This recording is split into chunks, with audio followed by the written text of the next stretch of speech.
in a world of micro subcompact guns that hold buckets of bullets. Is the G26 still a viable carry option? We're going to go over that today and see if the old can beat the new. But this isn't just any G26. This is what I would consider the pinnacle of G26 perfection that we did here at Monsoon Tactical. And we're going to go over this piece today. You're not going to want to miss it. Hang tight. Let's get into it.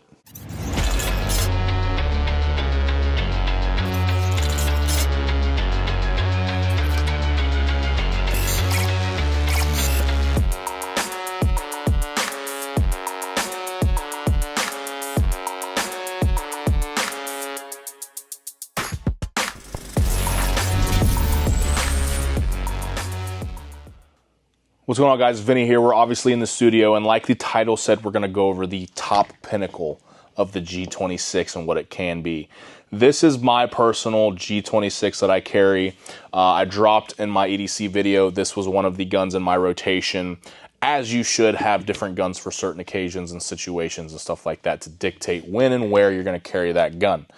To me, this is that very capable, super concealable, small package that I would consider still one of the most viable carry options of the times. Okay, it's 2025 as this video is being recorded, and we are living in the world of sub-micro compact guns that hold buckets of bullets, right? That old Clint Smith term. If you don't know who Clint Smith is, over at Thunder Ranch, definitely go check that out. Pistols put holes in people. Rifles put holes through people. Shotguns at the right range with the right load will physically remove a chunk of shit off your opponent and throw that shit on the floor. But this is your typical sub-micro compact gun here. This is a SIG 365 XL on a Mischief Machine Commander frame. And this gun, I believe, holds 20 rounds of ammunition. Okay, light, optic, all the things that you would want in a carry gun. But why am I choosing the also old, outdated G26 over guns like this?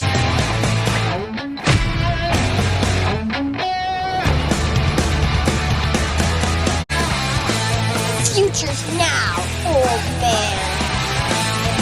Well, we're going to kind of go over that a little bit and then kind of go over the build that we have here because a lot of people have asked for this particular gun. I think the G26 is just one of those things that will never die. People are always going to be curious about it. Everything's kind of going back full circle, and everyone's starting to kind of venture back into the subcompact double stack guns that we remember using in the early days of 2010 and moving forward, right?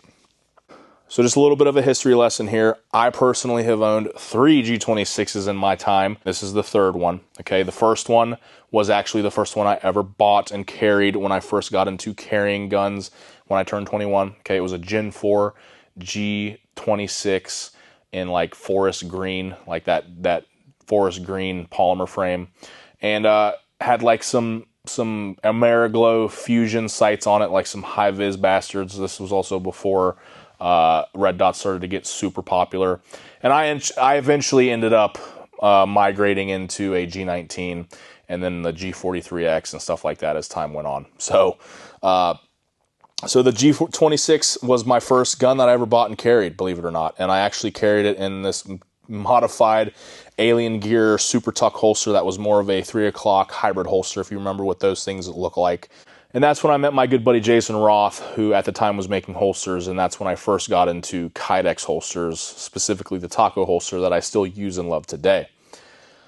I did some modifications to that gun because at the end of the day, that gun was still a little cumbersome. It had some features on it that weren't the best, but at the same time, it was the kind of that only option that held a good amount of ammunition while still kind of being that subcompact gun. There was no in between at the time, right? It was either that, a G19, a G17, or your super slim line, like single stack guns that were snappy as hell. So that was kind of the tech that we had back in, like 2015, 2014, when things were still not the best for the EDC world, okay? So the G26 was kind of like that thing, right? That everyone liked. A lot of off-duty cops would carry one on the ankle, whatever, backup gun, what have you. So later on in life, I get another one, put a red dot on it, do some other mods, and then, same kind of thing. Just couldn't get away from my G19 at the time. So here we are at 2025. Actually, this occurred in 2024, really, is when I modified this third G26 that I have. And this is a Gen 3 Glock 26, as you can see with the mag release button here.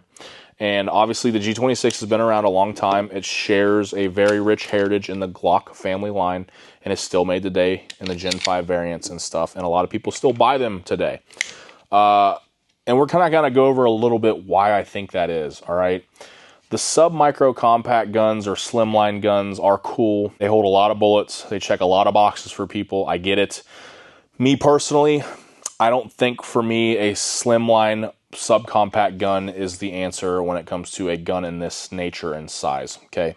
I've talked about before how sometimes guns being too small is a hindrance, especially for me and my performance, and being all over the gun and not having enough material, not enough trigger guard, whatever, what have you, allows me to not shoot the gun at its max efficiency for me personally as a shooter, okay? As you can see right here on my hand, maybe you can see it, I'll have to zoom in. I have a scar from shooting a even super sub-micro compact gun, the Bodyguard 2.0, and it just chews me alive. A 380 gun like that shoots extremely well. We'll do a separate video on that. I won't get too deep into it. However, I feel like on that gun when I shoot it, I just couldn't grip it like I can other guns. Okay, I was falling off of it. The recoil impulse was just enough for me to kind of lose my traction because I couldn't get any meat on the gun. Okay, like I talked about in my EDC video, it's got the girth. Okay, goddamn, it's got the girth. So I can really get on this gun, especially with the mods done on this gun. And we're going to kind of get into those right now, right? This particular G26, like I said in the intro, is the pinnacle, the prime, the peak G26, in my opinion. A lot of people have seen this, shot it, and would agree with me. And it's nothing crazy. It's nothing like groundbreaking, but I just think a lot of people overlook the gun and its capabilities and or potential to be the best carry gun ever. Now, biggest notable difference on this particular gun, and I'll try to throw in a screenshot or something of a stock G26 of the Gen 3 variety, is the backstrap. It's pretty much that vertical 1911-esque backstrap modded here. We cut the back of it off, kind of recontoured it, glued it back in place, welded it, and then did all the stippling to pretty much solidify this grip angle and give it the texture, obviously, okay, from the stippling. From there, we have a single undercut to let me get higher up into the gun, as well as just a more comfortable overall feel. Okay, all those sharp angles are now rounded off. The thing with the Glock is it is boxy. It has a lot of material for you to do this to. And, you know, for me, again, like I said, it gets me higher up in the gun so I can actually get these two fingers on the gun itself. From there, we just have a chamfered trigger guard. I think for this gun, the chamfered trigger guard's a better choice. I know a lot of people like the double undercuts and stuff like that, but the chamfered trigger guard for me just allows me to wrap around the gun here, and the texture underneath the trigger guard obviously allows me to plant into the gun with my support hand there, okay? From there, no ledges or anything. You know I'm more of a thumbs back shooter, so my thumbs are always going to kind of be behind everything. I'm not going up on the frame like this like a lot of people do. I understand the mechanics of that. We obviously do frame cuts like that for people that are more thumbs forward. And I used to be a thumbs forward shooter for sure. Every now and again, as I'm shooting, my thumb will start to slide down, but doesn't necessarily mean I'm off inboard into the gun like this. I just feel like me being more into my other hand like this is more beneficial versus kind of separating like that, okay? Just my opinion, the way I feel. No grip is perfect. Everyone has different methods to do the thing, okay? But again, for me, being more back, I don't really need the ledges, so I didn't do those. Just have some texture points here. If I absolutely had to bear into the gun and come into the frame, I still have plenty of meat there to kind of drive into the frame, but I don't normally do that, okay? From there, it's got the bottom ramen texturing on it, right? Nothing super fancy there. Some nice gap borders and the layouts that we like to use, and a magazine scallop, again, to just get better ease to the magazine release. Relieving that material there, again, next to a stock magazine release, just gives me a little bit more to push onto and more of a tactile indention to know that I'm in the right spot and I'm going to hit that every time when I go to reach for it, okay? On top, we have an Acro P2. A lot of people, for some reason, don't like the way that the Acro looks on this gun. I'm not sure why. I just had an extra P1 or a P2 laying around, so decided to put it on top. I figured if this gun was going to kind of be a everything gun at the smallest size capable, why not put an enclosed emitter on it to keep it from the elements? Now, obviously, there's some caveats there, because if something were to happen with this, a failed enclosed emitter is just as miserable as a open emitter dot, right?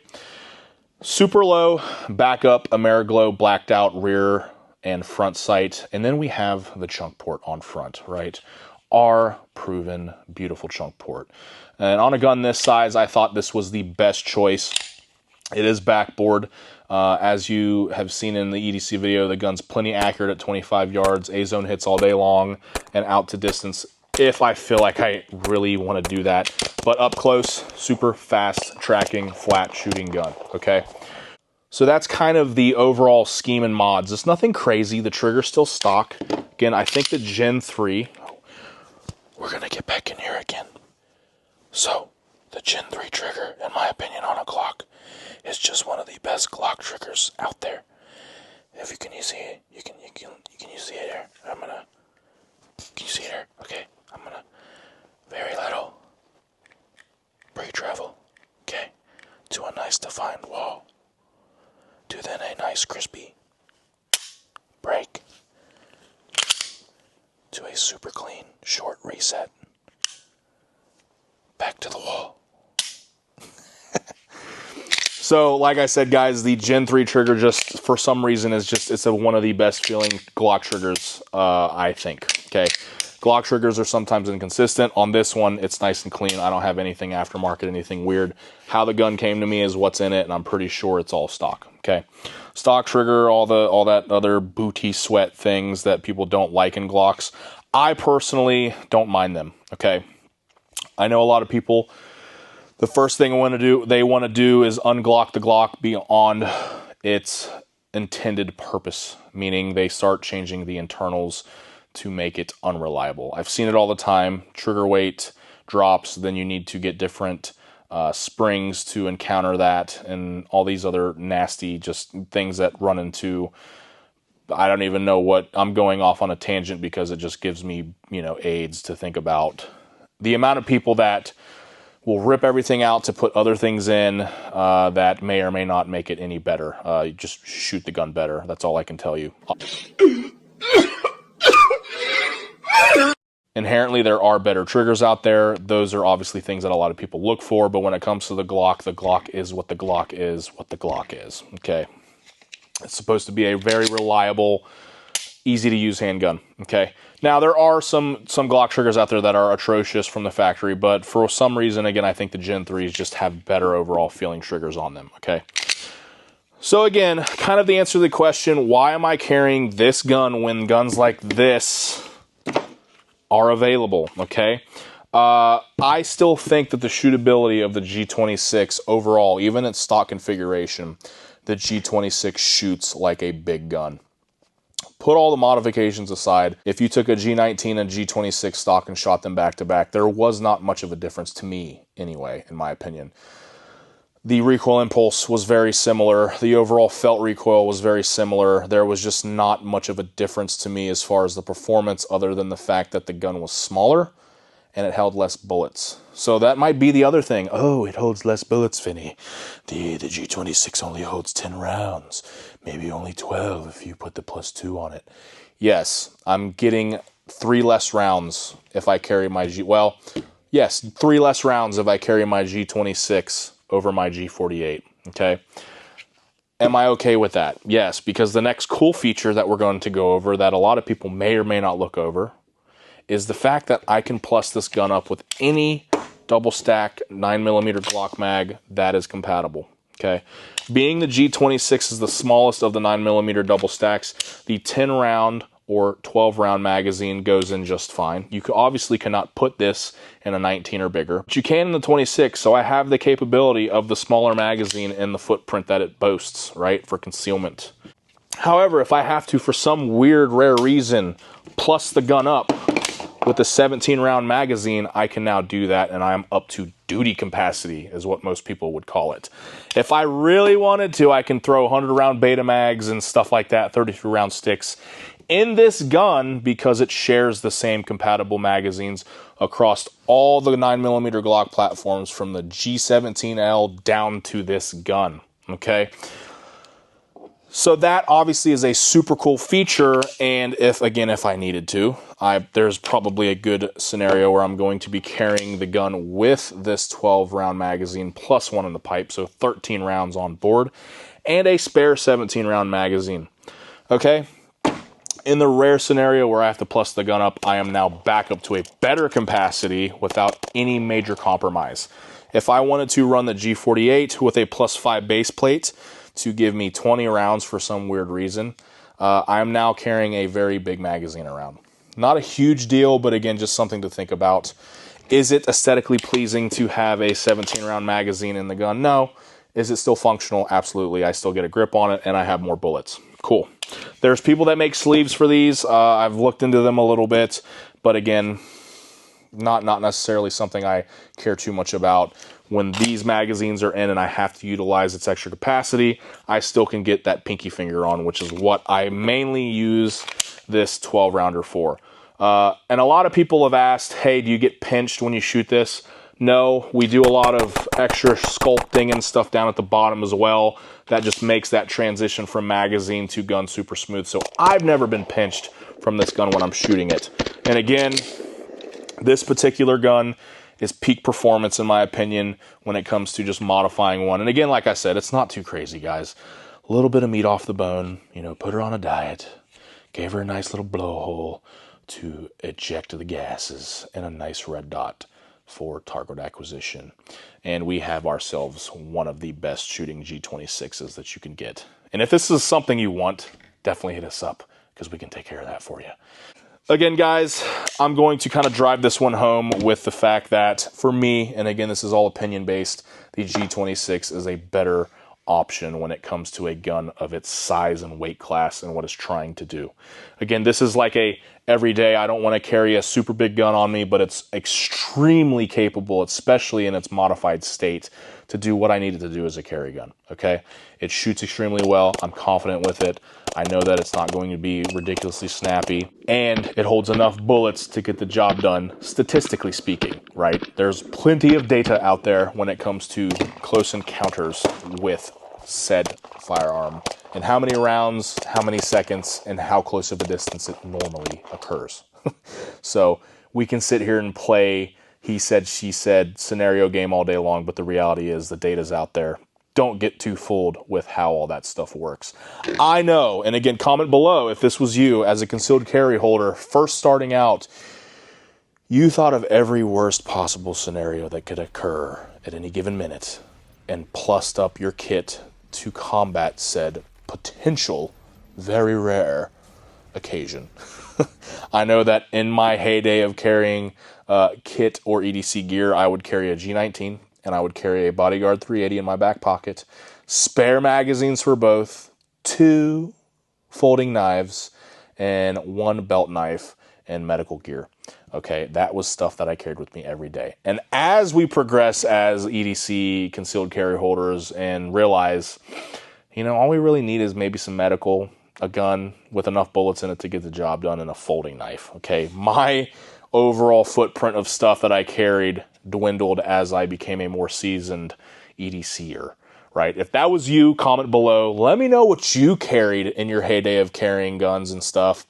What, did you carry buckets of things like me, you know, like enough to fight a small war?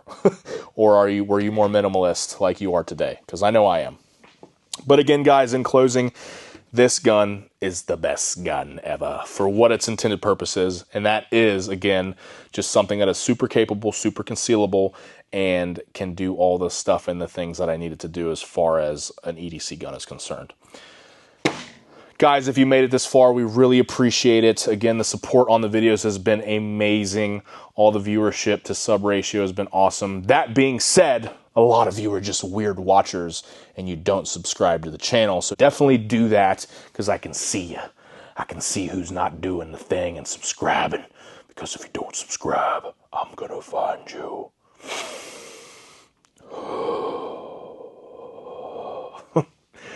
If you got a buddy that would like this video, definitely share it with them so they can see what's going on and what this peak G26 looks like. If you haven't already, hit the bell icon for further content coming in the future, and we'll see you on the next video.